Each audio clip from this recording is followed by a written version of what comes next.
Oke bro, di sini kita dapat mega proyek bro, yang dimana kita harus membuat sebuah video tentang bagaimana cara merakit komponen motherboard bro. Nah, kalau ini kita nggak selesai bro, fatal akibatnya. Bisa-bisa kita di DO nih. Lu ada ide nggak? Kalau gue sih kagak. Waduh, gue juga nggak ada lagi. Gimana ya? Pakai aja bro. Gak lah bro, kita ini mahasiswa bro, jadi kita nggak boleh gitu. Nggak boleh pakai ya.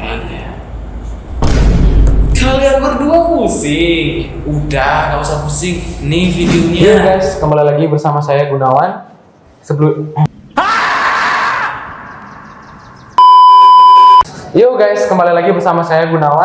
Pada video sebelumnya, saya sudah menjelaskan tentang bagaimana cara menginstal Linux Ubuntu di VirtualBox. Nah, pada video kali ini, saya akan menjelaskan bagaimana cara merakit komponen motherboard atau MOBO. Bukan PC loh ya, karena saya hanya mempunyai komponen-komponen yang terbatas. Tanpa berlama-lama lagi, langsung saja kita cus ke videonya. Baik, di sini ada beberapa komponen ya. Langsung saja saya jelaskan dan kalian bisa menyimak bagaimana cara memasangnya dengan baik. Di sini ada yang namanya motherboard atau disingkat menjadi MOBO. Nah, motherboard ini fungsinya untuk menghubungkan antar komponen-komponen agar komputer kalian dapat berjalan dengan baik dan optimal. Nah, motherboard ini bertipe Intel D97573-301. Soketnya menggunakan LGA 775. Selanjutnya, yang pertama kita pasang adalah CPU atau Central Processing Unit. Ini adalah otak daripada pemrosesan data dari komputer itu sendiri. Nah, untuk cara memegangnya itu tidak boleh ya langsung memegang kuningannya, namun kita memegangnya di pinggirannya. Kemudian untuk cara memasangnya, kita bisa perhatikan tanda segitiga ini. Kemudian kita jodohkan dengan tanda segitiga yang ada di soketnya. Nah, baik, sudah terpasang dengan baik. Selanjutnya yang perlu kita pasang adalah heatsink atau fan cooler ya. Di sini menggunakan fan cooler bawaan dari CPU-nya ya. Sini kita langsung saja pasang-pasang kakinya. Pastikan sudah baik ya. Yang perlu kita perhatikan adalah tandanya. Pastikan tandanya ini menghadap ke utara CPU-nya. Untuk kabelnya juga diperhatikan agar lebih rapi ya, guys. Sini kita langsung saja pasang soketnya ke CPU fan port. Baik, CPU fan dan juga CPU sudah terpasang. Selanjutnya kita pasang RAM. RAM atau Random Access Memory ini juga perlu diperhatikan ketika kita memegangnya, yaitu dengan cara seperti ini. Jadi usahakan tidak memegang solderan atau kuningannya ya guys. Nah, RAM ini fungsinya sebagai penyimpanan data sementara. Jadi semakin besar size RAM-nya, semakin banyak program yang dapat dibuka oleh komputer kalian. Di sini kita bisa perhatikan ya panjang pendek dari kuningannya. Kemudian kita pasang ke portnya. Untuk pemasangannya pastikan sudah sampai berbunyi klik ya. Nah, untuk tipenya atau size-nya ini menggunakan 512 MB ya, DDR2. Pasang ke portnya. Nah, baik, RAM sudah terpasang. Selanjutnya kita memasang baterai CMOS-nya dulu. Baterai CMOS ini fungsinya sangat krusial, yaitu ketika komputer kalian mati, agar waktu atau tanggal atau konfigurasi BIOS kalian itu dapat tersimpan dengan baik walaupun keadaan mati ya komputernya. Nah, sudah terpasang di port CPU di port baterai CMOS ya guys.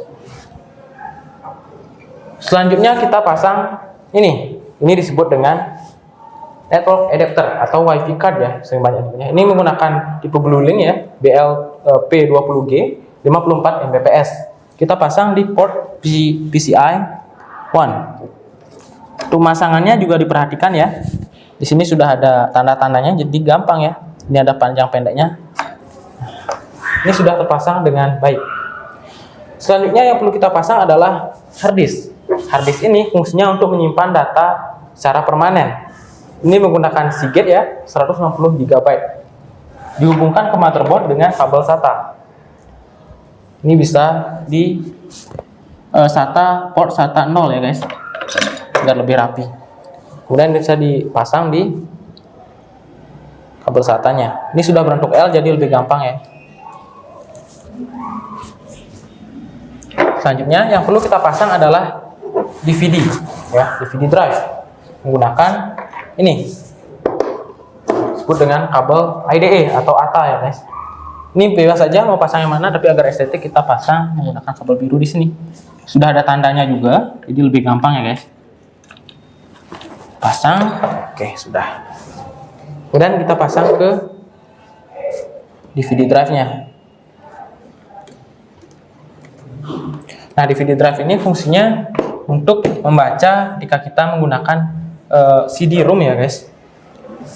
Kemudian selanjutnya kita pasang PSU. Banyak dari kalian mungkin mengira ya, komponen utama dari komputer itu adalah CPU atau prosesor. Sedangkan menurut saya ya komponen yang paling utama itu adalah PSU ini atau power supply. Karena ini memberikan daya ke komputer kalian agar komputer kalian bisa hidup. Kemudian selanjutnya kita pasang ya langsung ke motherboardnya. Di sini ada soket ya, dipasang ke ATX power untuk memberikan daya kepada motherboardnya. Ini namanya soket 20+4 ya. Di sini bisa perhatikan ya, ada kotak sempurna, ada tidak sempurna, itu diperhatikan agar pemasangannya bagus. Ini sudah terpasang dengan baik. Kemudian ini dipasang juga.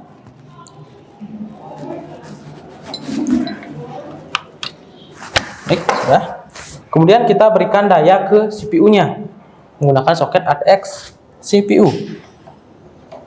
Baik, ini sudah terpasang juga. Kemudian kita berikan daya ke harddisknya. Maaf ya, ini jatuh. Bisa dipasang lagi.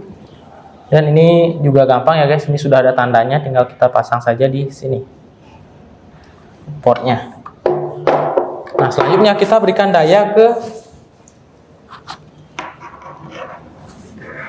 DVD drive-nya di sini. Bisa lihat ya. Perhatikan juga.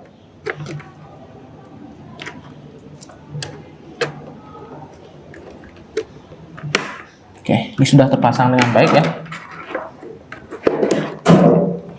Oke, mungkin itu aja sih yang dapat saya jelaskan ya.